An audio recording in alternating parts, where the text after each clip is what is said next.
তো hey guys, আমি মিশো থেকে একটা পার্সেল অর্ডার দিয়েছিলাম। পার্সেলটা কি অর্ডার দিয়েছিলাম সেটা তোমাদের সাথে শেয়ার করবো। এর আগে আমি একবার এই পার্সেলটা দেখিনি, কাটিও নি। এখনই এটাকে কেটে তোমাদের সামনে দেখাবো আমি কি অর্ডার দিয়েছি আর কি মিশো থেকে আসলো।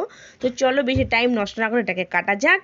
তো ফার্স্টে আমি চাকু দিয়ে এটাকে কেটে নেবো পুরো সাইডে। আমার মনে হয় ভালো একটা জিনিস এসেছে, যেহেতু আমি অর্ডারটা যে জিনিসটা দিয়েছিলাম সেই জিনিসটা যদি এসে থাকে সেটা সত্যি খুব ভালো হয়েছে। আর যদি সেমন না আসে তাহলে আর কিছু করার নেই, তাহলে আমি এটাকে রিটার্ন করে দেবো, পুরো রিটার্নই করে দেবো ভেবেছি। তো দেখো এই পার্সেলটা খুব সুন্দর করে প্যাকিং করেছে অ্যাকচুয়ালি। ওই যে থাকে না গুড়ি গুড়ি গুড়ি গুড়ি কি বলে, ওই পার্সেলটা খুলতে গিয়ে হাত থেকে একটু পড়েও গেছিলো।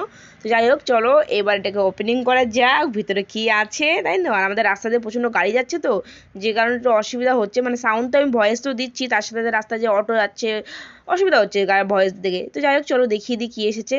তো ফাইনালি চলে এসেছে শিব ঠাকুর। কিন্তু আমি না এত ছোট শিব ঠাকুর অর্ডার দিইনি, আমি অর্ডার দিয়েছিলাম একটু বড় টাইপের, এটা খুবই ছোট এসেছে। তো এটা আমি কি পুরো রিটার্ন করে দেবো।